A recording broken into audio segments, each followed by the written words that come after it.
안녕하세요. 딸넷 아드나나 약초입니다. 우리 동네 산에 올라왔어요.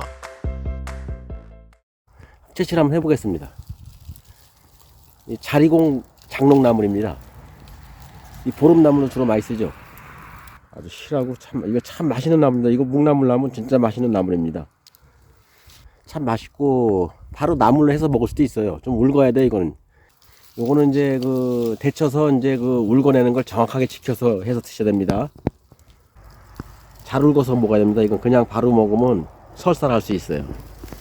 지금 장롱나물이 딱 맞춰서 왔어요. 지금 오늘 여기 산에 왔더니 마침 장롱나물을 만났어요. 이게 작년 대공이 커 있는 건데 이거 장롱나물 찾을 때는 이렇게 대공이 작년 거 이렇게 쑥 올라와 있는 걸 보고서 찾는 겁니다. 이게 장롱나물을 한 군데 발견하게 되면 그 주위에 잘 살펴보게 되면 많이 있어요. 상당히 지금 요것도 때가 딱 먹기 딱 좋을 때예요. 장롱나물은 워낙 키가 크기 때문에 지금 이 정도라도 새싹이라도 어린 거예요. 이 자리공이 워낙 키가 많이 큽니다. 여기도 또 있네.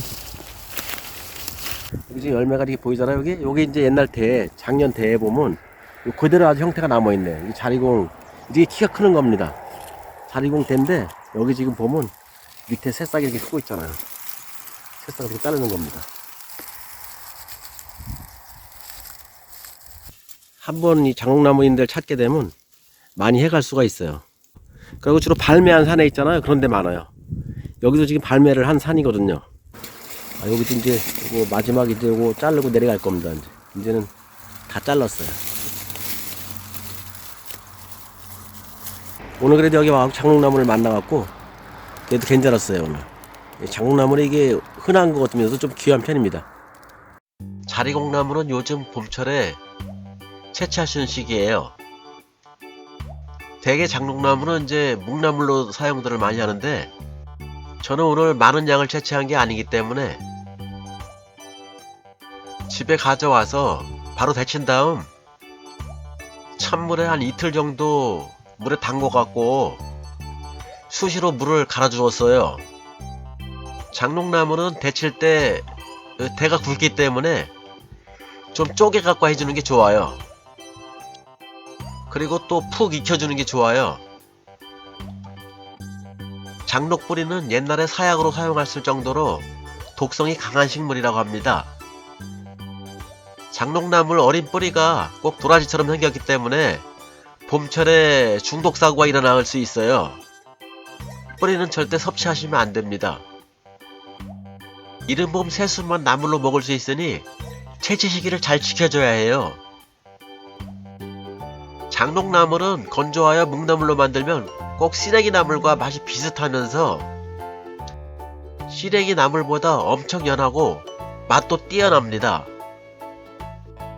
자리공나물은 요즘 채취하여 두었다가 보름나물로 만들어 먹으면 참 좋아요. 장록나물을 채취하여 보름나물로 만들 때는 한번 푹 삶아 주었다가 말린 다음에 나중에 묵나물로 섭취할 때 독성 제거를 위하여 찬물에 장록나물을 불려두었다가 다시 삶아서 바로 섭취하지 말고 안전을 위하여 하룻밤 찬물에 담가두고 수시로 물을 갈아줍니다. 이런 과정을 거쳐야 독성을 제거하고 군내도 사라집니다. 장록나물을 이제 묵나물로 만들 때 아삭한 식감을 더 살려주려면 삶아서 이제 건조하기 전에 찬물에 이틀 정도 담가두고 수시로 물을 갈아주었다가 보름나물로 만들면 됩니다. 그 대신 이제 이렇게 만든 것은 묵나물을 삶지 않고 하룻밤 찬물에 울거두고 수시로 물을 갈아주었다가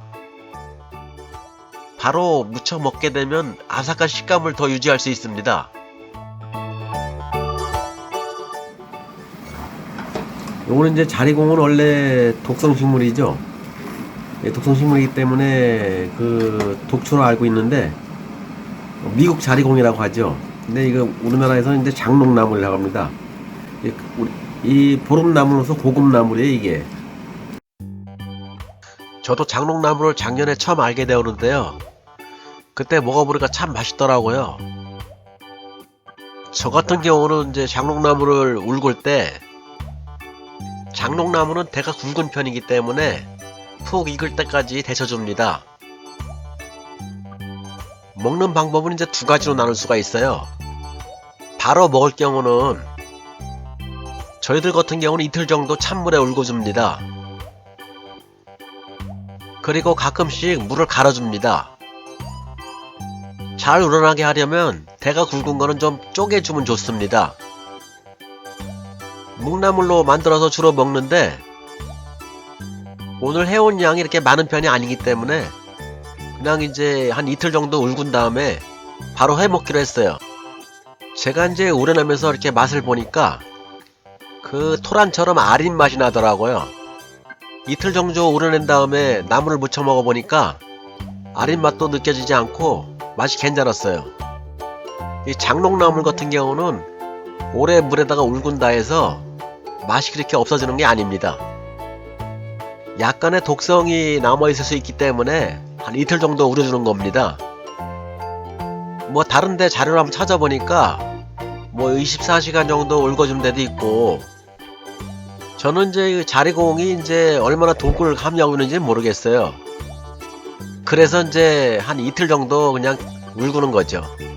그러면서 수시로 물을 갈아주는 겁니다. 이틀 정도 찬물에 담궈서 울궈도 나물 맛이 참 기가 막히게 좋습니다. 그래서 이제 장롱나물을 고급 나물이라고 하잖아요. 장롱나물은 이제 발매한산 같은 데 가면 흔하게 있어요. 대부분의 사람들이 이제 독초라고 생각하기 때문에 나물로 거들떠보지도 않죠. 실질적으로 삿갓나물이나 동이나물이나 이런 독성식물들은 옛날에는 어떻게 식용했는지 몰라도 지금은 식용을 하지 않습니다. 그런데 이제 장롱나물은 이제 독성식물로다가 이제 분류해서 나물로 못 먹는 것이 아니에요. 나물을 아는 사람들한테는 굉장히 인기가 있는 나물이에요, 이게. 제가 이제 나물을 데쳐보니까 좀 굵은 것들은 좀 잘라갖고서 데치는 게 좋겠더라고요.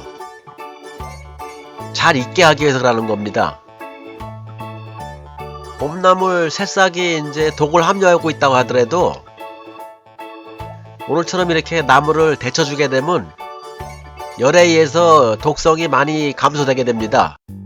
그래서 이제 자리공 같은 경우는 대가 굵기 때문에 좀 더 다른 나물보다 더 익혀줘야 된다는 얘기죠. 이렇게 끓여주게 되면 가지고 있던 독들이 많이 사라진다고 봐야 되겠죠.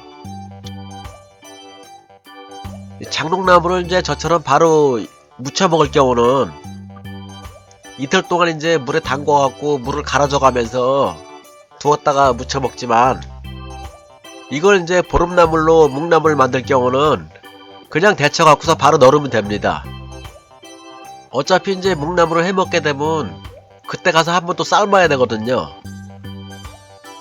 그때 삶은 다음에 또 울궈줘야 되기 때문에 지금은 바로 울굴 필요는 없다는 얘기죠. 그러니까 이제 저희들은 이제 다 울군 다음에 이렇게 쪼갰는데, 제 생각에는 데칠 때 아예 쪼개갖고 데치는 게 나을 것 같더라고요. 그래야지 나물이 잘 익어요. 이 장롱나물을 이틀 정도 담궜고 오늘 해 먹어보려고요. 마늘 넣은 거예요. 소금 넣고 참기름 좀 넣고요. 조선 간장 좀 넣어줍니다.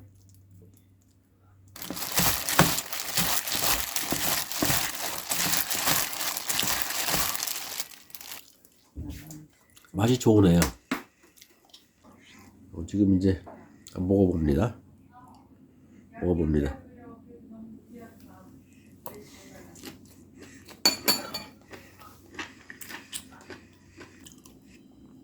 이거 흔한 거에 비해서 맛은 참 좋아요. 이거 향도 좋고 맛이 좀 특이해요. 식감도 좋고, 이거 우리 몸에 좋은 성분도 많이 있다고 합니다.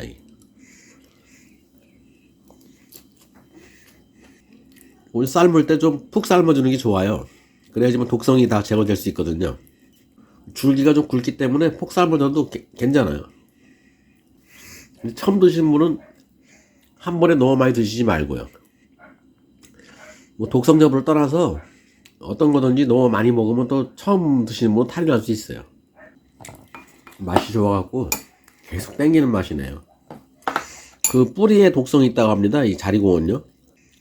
그 독성 식물들도 이제 그 새순 같은 경우는 데치고 이제 이 조리 과정에서 울거주고 하게 되면 없어지는 겁니다. 이게. 그리고 또 새순에는 독성이 많지가 않아요. 뿌리같이 독성이 많은 게 아니에요.